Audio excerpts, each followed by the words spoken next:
രേഷ്മയാണ് വിശദമായ വിവരങ്ങൾ നൽകിയത്. വീണ്ടും ആശാ വർക്കർമാരുടെ വാർത്തയിലേക്ക്. സമരം കൂടുതൽ കടുപ്പിക്കാനാണ് ആശാ വർക്കർമാരുടെ തീരുമാനം. 24-ന് കൂട്ടുപവാസം നടത്തും. സംസ്ഥാന സർക്കാർ ആശമാരുടെ ആവശ്യം അംഗീകരിക്കാത്ത സാഹചര്യത്തിലാണ് സമരം കൂടുതൽ ശക്തമാക്കാൻ ആശമാർ തീരുമാനിക്കുന്നത്. അതേസമയം ആശാ വർക്കർമാരുടെ സമരം BJPയുടെ പിന്തുണയോടുകൂടി നടക്കുന്നെന്ന് DYFI ആരോപിച്ചു. വിവരങ്ങളുമായി രശ്മി ചേരുന്നുണ്ട്.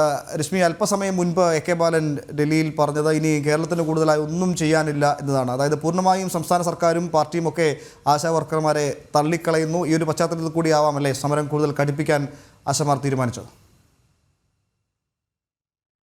തീർച്ചയായും സർക്കാർ പൂർണ്ണമായും ഈ ആശമാരെ തള്ളിക്കളയുന്ന ഒരു സാഹചര്യത്തിലാണ് സമരം കൂടുതൽ കടുപ്പിക്കാനുള്ള ആശാ വർക്കർമാരുടെ തീരുമാനം. ഇന്ന് ഇവരുടെ സമരം 41-ാം ദിവസത്തിലേക്ക് കടന്നിരിക്കുന്നു. ഉപവാസ സമരം ഇന്ന് 3-ാം ദിവസമാണ്. കഴിഞ്ഞ ദിവസം രാത്രി ആരോഗ്യനില മോശമായതിനെ തുടർന്ന് ഇതിൽ ഒരു ആശാപ്രവർത്തകയെ ആശുപത്രിയിലേക്ക് മാറ്റിയിരുന്നു. പകരം മറ്റൊരാളാണ് ഇപ്പോൾ നിരാഹാര സമരം ഇരിക്കുന്നത്. ഇപ്പോൾ തുടർച്ചയായ ഒരു അവഹേളനം, ഇപ്പോൾ ഉമേഷ് സൂചിപ്പിച്ചതുപോലെ തന്നെ AK ബാലന്റെ ഭാഗത്തു നിന്നും കഴിഞ്ഞ ദിവസം നിയമസഭയിൽ മന്ത്രി ഈ വിഷയം സബ്മിഷനായി വന്ന സമയത്തും പറഞ്ഞത് സെക്രട്ടേറിയറ്റിന് മുന്നിൽ സമരമിരിക്കുന്ന ആശമാർ അവർ ശാഠ്യം പിടിക്കുകയാണ് എന്നുള്ളതാണ്. ഇപ്പോൾ അല്പസമയം മുൻപ് DYFIയുടെ വാർത്താ സമ്മേളനത്തിൽ അവർ പറയുന്നു സെക്രട്ടേറിയറ്റിന് മുന്നിലെ സമര നാടകമാണ് നടക്കുന്നതെന്ന്. ഇത്തരത്തിൽ നിരന്തരം ഇവരെ അവഹേളിക്കുകയാണ് ഈ മന്ത്രിമാരാണെങ്കിലും CPMന്റെ മറ്റ് നേതാക്കളാണെങ്കിലും ചെയ്തുകൊണ്ടിരിക്കുന്നത്. ഏതായാലും ആ ഒരു ഘട്ടത്തിൽ സർക്കാരിന്റെ ഭാഗത്തു നിന്നും ഇവരുടെ ആവശ്യങ്ങൾ കേൾക്കുന്നില്ല എന്ന് മാത്രമല്ല, ഇവരെ തീർത്തും അവഗണിക്കുന്ന ഒരു സാഹചര്യത്തിലാണ് ഇവർ കൂട്ട ഉപവാസത്തിലേക്ക് കടക്കാനുള്ള ഒരു തീരുമാനം എടുത്തിരിക്കുന്നത്. ഈ മാസം 24-ാം തീയതിയാണ്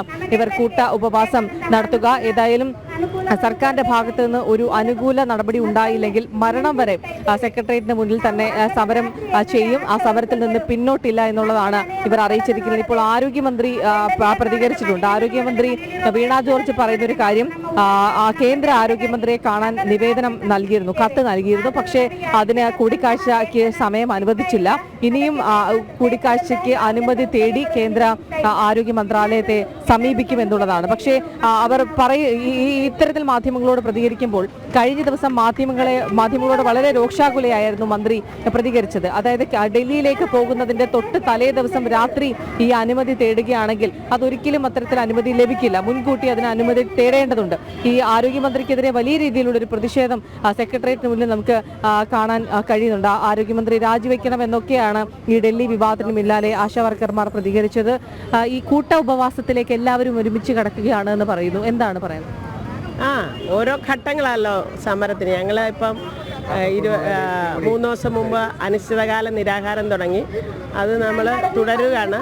അടുത്ത ഒരു ഘട്ടം എന്നുള്ള നിലയിലാണ് കൂട്ടോപവാസം. കാരണം നമ്മളോടൊപ്പം വരാൻ താല്പര്യമുള്ള ആളുകളും ആശാ വർക്കർമാരും എല്ലാം ഉപവാസത്തിന് തയ്യാറാണ്. അപ്പം അവരെല്ലാവരും കൂടെ ചേർന്നുകൊണ്ട് ഒരു ദിവസം ഒരു ഉപവാസം. DYFI പറഞ്ഞിരിക്കുന്നത് സെക്രട്ടേറിയറ്റിന് മുന്നിലെ ആശമാരുടെ സമരം നാടകമാണെന്ന്. ഇപ്പൊ AK ബാലൻ ഈ സമരത്തെ തള്ളിയിട്ടുണ്ട്. ആരോഗ്യമന്ത്രി പറയുന്നത് ഇനി കേന്ദ്രമന്ത്രിയെ കാണാൻ ഒരിക്കൽ കൂടി ശ്രമിക്കുമെന്നാണ്. ഇത്തരത്തിൽ നിങ്ങളുടെ സമരത്തെ തീർത്തും അവഹേളിക്കുകയാണ്. അതൊന്നും ഒരു കാര്യവുമില്ല. DYFIക്കാര് ഇവിടോട്ട് വരട്ടെ, അവർക്ക് പറഞ്ഞു കൊടുക്കുക എന്താണ് നമ്മൾ ചെയ്യുന്നതെന്നുള്ളത്. അതിനൊന്നും കാര്യമില്ല. ഞങ്ങളത് ഫെബ്രുവരി 10 മുതൽ കേൾക്കുക, അതെല്ലാം നിരസിക്കുകയും ചെയ്യുകയാണല്ലോ. അതിനകത്തൊന്നും പറയാനില്ല.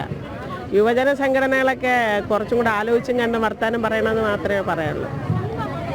DYFIക്കാണ് ഈ മറുപടി നൽകിയത്. കുറച്ചുകൂടി യുവജന സംഘടനകൾ ആലോചിച്ച് ഒക്കെ മറുപടി പറയണമെന്നുള്ളതാണ് അവർ പറയുന്നത്.